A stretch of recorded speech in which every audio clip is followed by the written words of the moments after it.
It's the most divided that these sort of ethnic and religious groups have been in a long time. You know, that'll ultimately impact the outcomes. But what's interesting is that while it's being fiercely contested, and the outcomes of the election are relatively known, that there's not expected to be major change in this political system because it doesn't allow for change. You have the same people who've been in power for much of the last 20 years. And those people have consolidated their grip on the country, and they're not likely to be ousted anytime soon. How closely is all this being watched by, most obviously, Iran, but also by the United States? Many Iraqi politicians that I speak to say that this is the most disengaged they've ever seen Washington on Iraq. And I think that's partly to do with the fact that it has been stable in the past couple of years, but it's also to do with the fact that there are bigger fish to fry in the region now. On the Iranian side, they are sort of watching this election closely, but at the same time, there's a relative level of confidence that they'll be able to maintain their influence in Iraq. They share a very long border with Iraq. They're longtime allies, and the way they see it is that their role will continue in Iraq. In fact, that's how a lot of the Iraqi ruling establishment sees it. Iran and Washington are both important allies, and they must continue to sort of balance both of their interests. Raya Jalabi of the Financial Times. Phasing out animal testing, that's an aim the newly elected Labour government here in Britain included in its manifesto last year. And today it's explained more about how it's going to try to pursue that. The plans include replacing animal testing for some major safety tests by the end of this year and cutting the use of dogs and non-human primates in tests for human medicines by at least 35% by the year 2030. Britain's Science Minister, Lord Vallance, was asked if he could imagine a day where the use of animals in science would be near to zero. Well, I think that is possible. Now, it's not possible anytime soon. And I think I want to set that expectation. The idea that we can eliminate animal use in the foreseeable future, I don't think is there. Can we get very close to it? I think we can. Can we push faster than we have been? I think we can. Should we? We absolutely should. Well, last year there were over 2.5 million scientific procedures involving living animals carried out in the UK, more than half of which were experimental.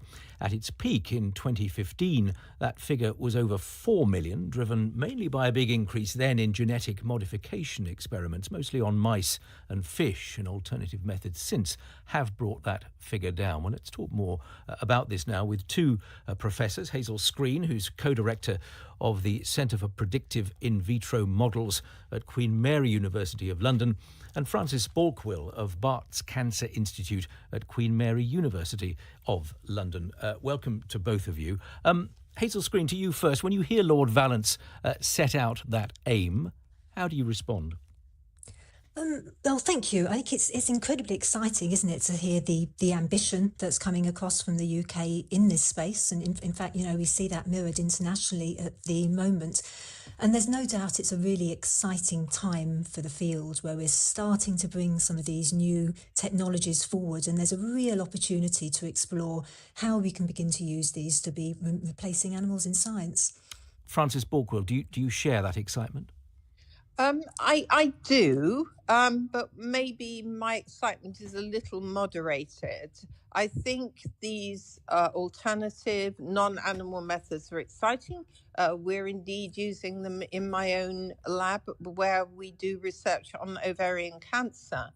But I do believe that in all the research, whether it's cancer research into neurologic disease, vaccines, embryo research, that there will come a point where the research needs to be done in animals. Certainly my own experience is that using these alternative methods, we've greatly reduced our use of animals, but we need the complexity of a living body to do some experiments. And I think it's going to be very difficult to completely phase out animals, certainly in the foreseeable future. I want to come back to your cancer work in a bit more detail in a moment. But Hazel Screen, you mentioned alternatives. What specific example can you give of an alternative that you're working on at the moment? Okay, so the alternatives that I'm looking at are what we call organ-on-a-chip models. And effectively what we do here is we will take living human cells and we put them into a device where we really build an environment for those cells within the model that effectively replicates that in the human body. So we ensure the cells function in the same way as they would do in a human. So once you've got that, you've effectively got a model of an organ or a tissue on which you can start to carry out discovery science or explore response to different drugs and treatments. Do you accept, though, the point that was made a moment ago by Francis Balkwill, that yes, it takes you so far, but it doesn't necessarily take you to an exact replica of a situation inside the human body. Absolutely, and I think this is something that we're going to have to explore very carefully as we move forward in this space. There's very clearly no way that we can just pick up a model and use it in the same way as we do an animal at the moment. We have to think differently about how you frame a question. When you're designing an in vitro model, you'll design it with what we call a context of use. So it's for a specific scientific question that it's designed to answer. And they have to really think about how we structure the science about it around that kind of space. Getting to all of the questions, some of the very complex cancer questions or the complex neurology questions, we certainly are not in a position where we have the sorts of technologies to be able to answer these questions at the moment. Frances Borkwell, is it right in this context that wherever possible, alternative methods should be pursued here rather than animal research? Oh, it's absolutely right. And is that happening sufficiently in your field? Well, anyone who does animal research subscribes to what we call the 3 R's: reduction, refinement, replacement. And so, I mean, this initiative, this announcement by Patrick Vallance and the Labour government is to try and accelerate the non-animal methods. But all of us who use animals are always working to reduce their use and also to refine them, because as we get more and more data from the human conditions, we can make both our animal models and indeed our alternative non-animal models even more exact and more useful replicas of the human condition or the biological question. Because you mentioned ovarian cancer a moment ago. I mean, where is the line at the moment in terms of where you simply cannot achieve what you would like to without using some form of animal experimentation? Well, I'll give you one example, and this is true of many common cancers. Cancers are not just balls, masses of malignant cells that grow out of control and spread around the body. They're very complex rogue organs where normal cells in the body, immune cells, fibroblasts, blood vessel cells, are recruited and corrupted by the cancer to help it grow and spread. And there can be over 20 different subtypes of cells all working in that cancer to help it grow and spread. And this is very, very difficult to model at this moment in time in especially long-term treatments, and understand the long-term interactions that happen between malignant cells and the animal in which they grow, or the human in which they grow. Hazel Screen, a final word to you. I mean, I refer back to what Lord Vallance said, and we heard that clip a moment ago.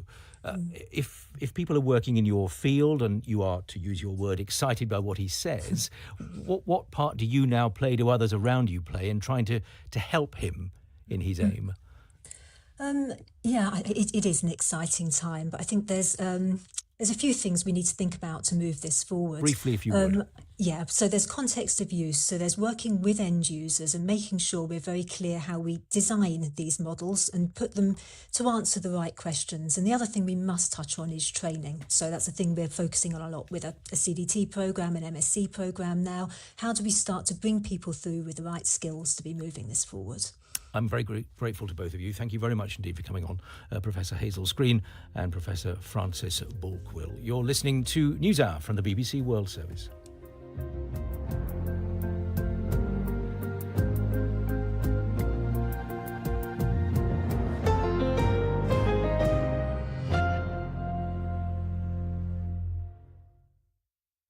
This is the BBC World Service. In 10 minutes after NewsHour, People Fixing the World meets the scientists working to save threatened species. When you take an egg from an albatross on Midway, you feel the sadness of taking them from the parents. But if you don't, then the next day that egg could be washed away and die. In an hour, it's World Business Express.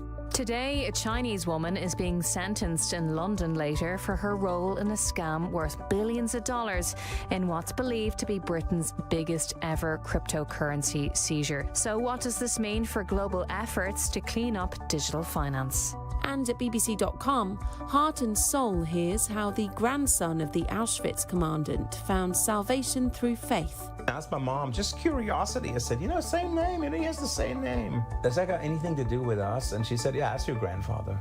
Now it's back to NewsHour with Julia Morica. A reminder of our top story this hour. The authorities in Pakistan say at least 12 people have been killed in an explosion near a crowded courthouse in the capital Islamabad. It comes a day after a deadly blast in the Indian capital, Delhi. Pakistan's Interior Minister Mohsin Naqvi has been telling reporters that a suicide bomber was responsible for the deaths of at least 12 people.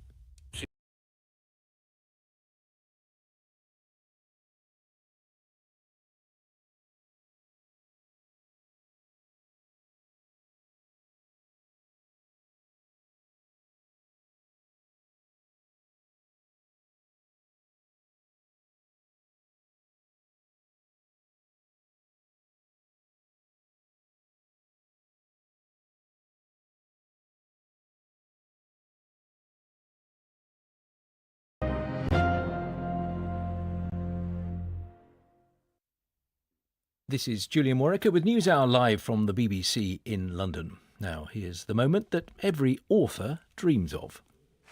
So, the winner of the 2025 Booker Prize for Fiction is Flesh by David Soloy, who's just about standing up now, I think, a little bit shocked.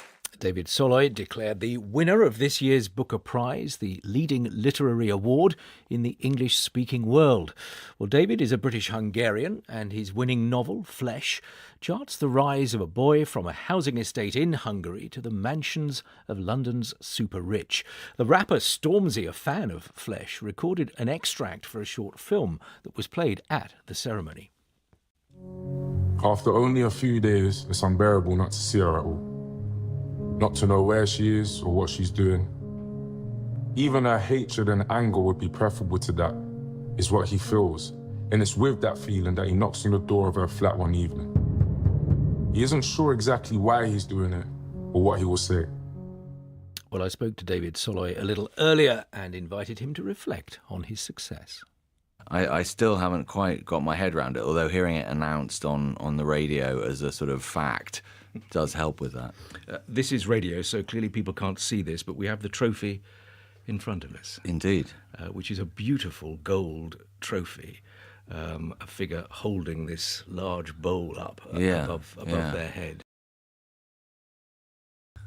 I read, in terms of your mental approach to the award ceremony, that you decided you weren't going to win.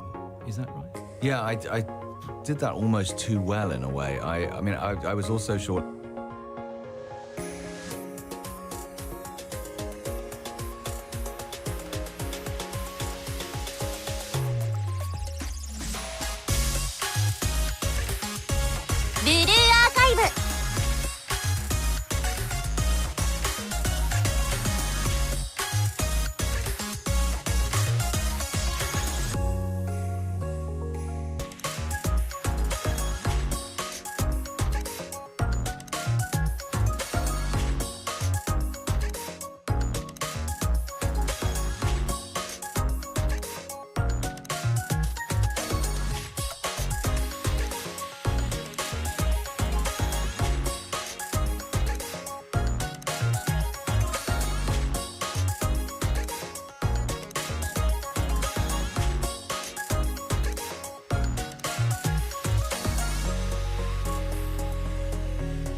皆さんある方をお祈りいたします。続けます。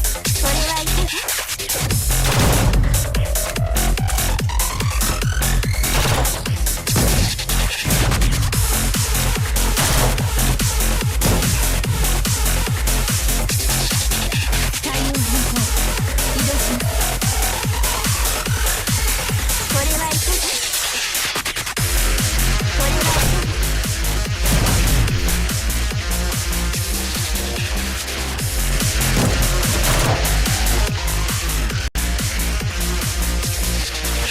お掃除タイム。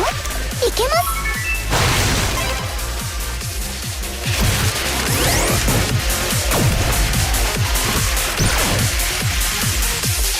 これはいかが？びっくりしました。前進いたします。いただきましょう。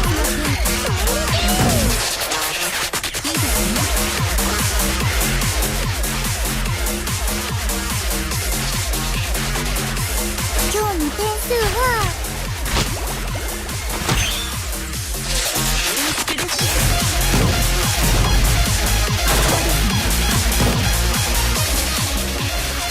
これをこうしてあ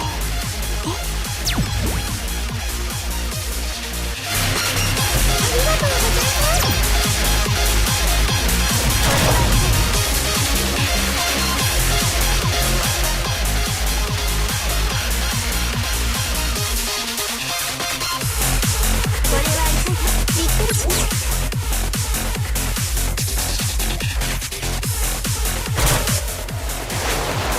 いい景色です。私にお任せください。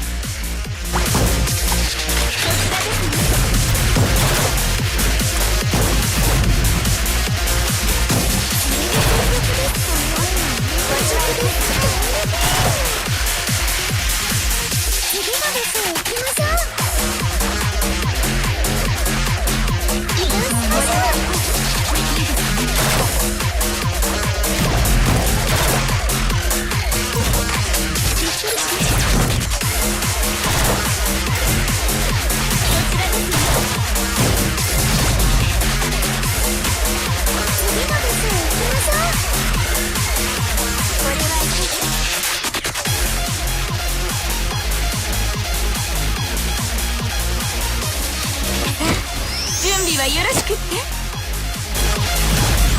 りがとうございます。ターゲットロックオン。光を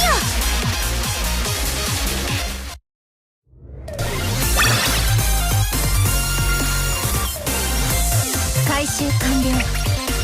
お疲れ様でした。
補給品が届きましたよ。それは感謝します。移動しましょう。アリス、お掃除をご心配なく。ス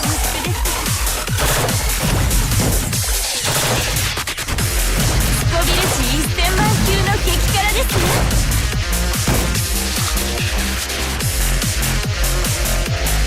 前進いたします。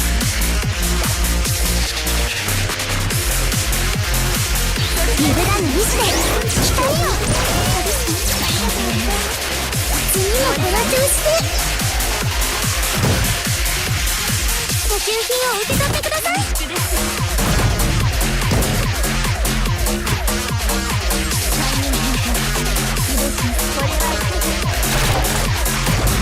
対応開始します。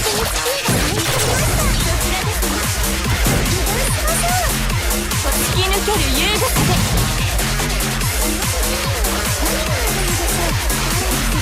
アリスの目からは逃げられません。強力な火がします。100点満点花丸です。大事に使ってくださるのにございます。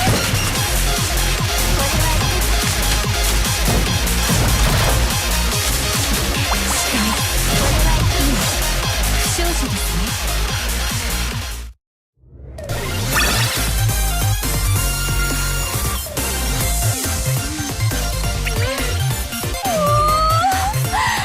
勝利後のたい焼きは格別ですわね。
退却を要請します。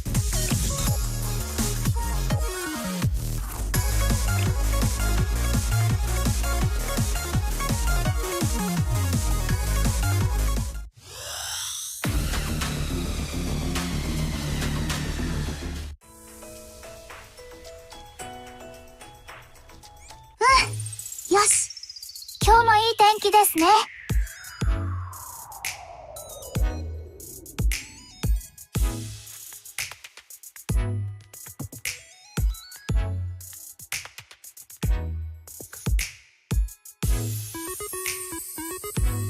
遥か空の向こうには何があるんだろう。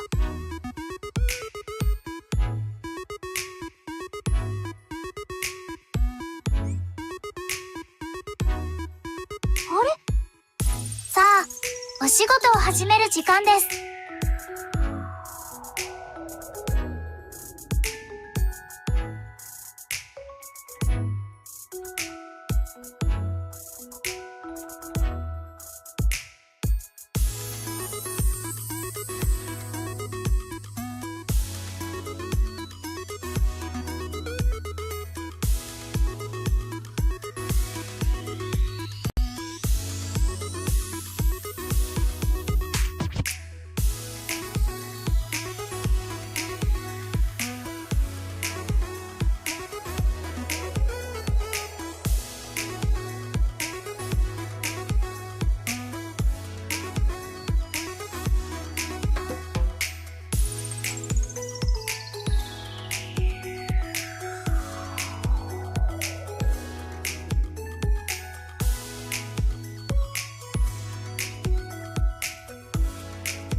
ここで先生の様々なお仕事を始めることができます。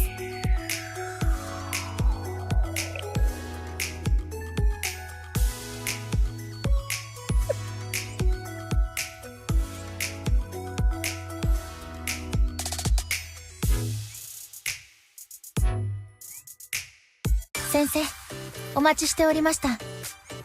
早く一緒にパトロールに行きましょう。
are doing damage. You know, they're stripping young trees of bark, leaving them vulnerable to disease and so on. Plus, one day, they are hoping that this treatment they're developing could be applied to other small species that are causing a nuisance. Right. Well, Claire, as we are in the world of squirrels, I hope that this will not be a hard nut to crack. Let's hope not. Thank you for what we've heard today. Thanks.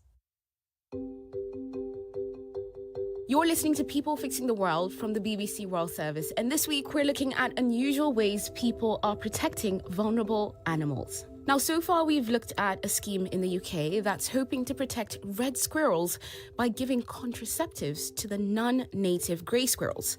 But now we're travelling further away to a place called Midway Atoll. It's called Midway because it's in the middle of the Pacific Ocean. This time, we're looking at how one seabird species is helping another by acting as foster parents to their eggs. Those are sounds from some black-footed albatrosses, one of 22 species of albatross. These large seabirds spend most of their lives gliding over the Pacific Ocean, feeding off fish, and then each winter they return home, back to Midway Island to breed. But even here, in this remote place, they're not safe from human impact. Rising sea levels mean their home is under threat, and that sadly, this important nesting site will one day be underwater. However, teams from Mexico and the US are doing something remarkable to save them. Hi, my name is Julio Cesar Hernandez Montoya. I'm lead the Albatross Conservation Project involving Laysan and black-footed albatrosses in Guadalupe Island. Dr. Montoya is a man who's dedicated himself to saving these birds. Es una especie espectacular. It's a spectacular species. The wingspan is over 2 meters wide, and they have the ability to stay in the air for months, only landing to feed. Some of them can live up to 40 or 50 years, and they form very close social bonds with each other. These birds, they sound so majestic, but why are they under threat? What's happening to them? They mainly nest on low-lying islands in the Hawaiian archipelago, and these islands are heavily impacted by climate change. Hurricanes and storms are becoming more frequent, which are eroding and even overwhelming the islands that they nest on. You know, there might be some people listening to this wondering, why are albatrosses even important? Why do we need to keep them alive? Because they have the right to exist and thrive in a safe environment. They also have an important role in transferring nutrients between the land and the sea, and they indicate how rich biodiversity is in the region, as well as how healthy it is. So what's the plan? Well, the simple answer is to encourage them to move and set up a new colony somewhere safer. And they do have the perfect place for them to go: Guadalupe Island, off the western coast of Mexico. Guadalupe Island is more than 1,200 meters above sea level and experiences far fewer storms and hurricanes than Midway. It's also less exposed to plastic because of the ocean currents. Dr. Montoya has worked in conservation on Guadalupe Island for 20 years. He's part of an organization called Grupo de Ecología y Conservación de Islas. Now, they've made their island a haven for seabirds by removing 50,000 goats and 1,000 cats. The residents are very proud of their work, even creating a song about the birds, sung here by Natalia Arroyo. First, they tried to get black-footed adult albatrosses to nest on Guadalupe by setting up replica statues known as decoys on the cliffs and playing recorded courtship sounds. But that didn't work. So they changed tack. They decided to move their eggs instead, taking them from the nests in Midway to new homes in Guadalupe. And here's a clever bit. Albatross species remember the exact location where they're born. So even if they fly up to 40,000 miles a year in search of food, they can return to within a meter of their nest. If they hatch in Guadalupe, they will always make their way back home. The project would involve dozens of US scientists from Pacific Rim Conservation working together with the Mexican researchers. It took years to plan, organize permits, and raise the $500,000. Finally, in 2021, they were ready to transport the first few eggs. But it was quite the journey because Guadalupe is over 3,500 miles from Midway. We moved the eggs 3 weeks before they were due to hatch. We placed them inside 2 layers of foam in containers with a heat source, so they were warm and secure. First, we flew them to Honolulu, Hawaii, where they were checked for biosecurity and they looked at our permits. Then we took them on a commercial flight to San Diego, where the boxes were put on passenger seats next to our ecologists. After that, we flew to Tijuana in Mexico and then took a small plane for the final flight to Guadalupe. We had to drive for 4 hours to the south of the island. We often had to get out of the car to carry the boxes over the uneven terrain. We had to walk as if we were floating, as we were carrying something very precious. This precious cargo was taken to the nests of another albatross species on Guadalupe Island, called the Laysan. Dr. Montoya and the team had been watching the colony for some time and were able to identify adult Laysan that had lost their own young. They placed the black-footed eggs in the Laysan nests with the hope that they would be able to look after them. We were worried whether the eggs would be accepted by the Laysan foster parents. But we were grateful that they were well received and they raised the chicks as if they were their own. We also helped out the foster parents by giving the chicks extra feeds. The truth is, you're actually taking eggs away from another albatross. Do you feel bad about doing this? Yes, definitely. When you take an egg from an albatross on Midway, you feel the sadness of taking them from the parents. But if you don't, then the next day that egg could be washed away and die. So while you feel uncomfortable, you know it's the best thing you can do for that egg. Every year they moved more eggs, and by 2024, 127 black-footed chicks had successfully hatched and flown the nest. You have so many albatross chicks and eggs that are growing. How does it make you feel to see the success of this project? You feel 2 different emotions. You feel joy because they've survived and will continue their life on the ocean. But you also feel sadness as you're not sure of their future and if you will see them again.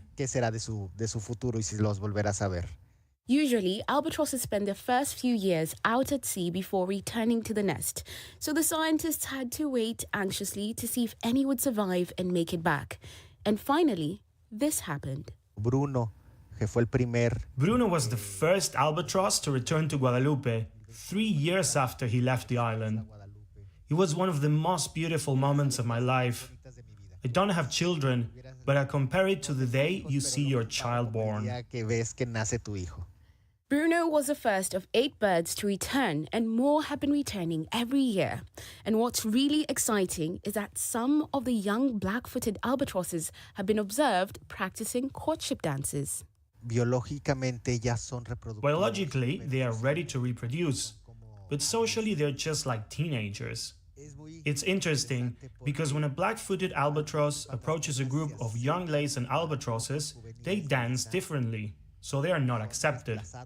But when they find another black-footed albatross that dances like them, they immediately form a group. How different are these dances? What do they do? What are the moves that the albatrosses have? They have a particular move, which is different from the Laysan albatross, where they lift both wings and then hide their face. It sounds a bit like the Thriller dance where we're all trying to do it here in the studio. Thank you so much, Dr. Montoya. There's quite literally a different meaning for you when people say flying out of the nest. These are your children. In Mexico, there is a saying, el papá de los pollitos, which means the father of the chicks, and I am happy to feel that way. Amazing. Thank you so much. Thank you, Dr. Montoya. Thank you very much. The team on Guadalupe Island hope these young black-footed albatrosses will start breeding and establish their own colony over the next few years. And it's something that we might just be updating you on. That's all we have time for today, but before we finish, I would really like to appreciate everyone who sends us messages, emails and voice notes every week telling us about lovely ideas and what they think about these solutions. Specifically today, I want to send a big shout out to Ikram from Kabul in Afghanistan, Obina, who's been listening from Lagos, Nigeria, and Layla in Delhi, India. Thank you very much. We see your messages and we appreciate you all. If you'd like to reach out, you can always send an email to peoplefixingtheworld@bbc.co.uk or send a voice note to the number +44 8000 321 721. And join me again next week as we meet more people who are changing our world one solution at a time. Until then, thanks for listening. This is the BBC World Service, delving into a world of secrets. I don't have my passport, I don't have my phone, I don't have my bank cards, I have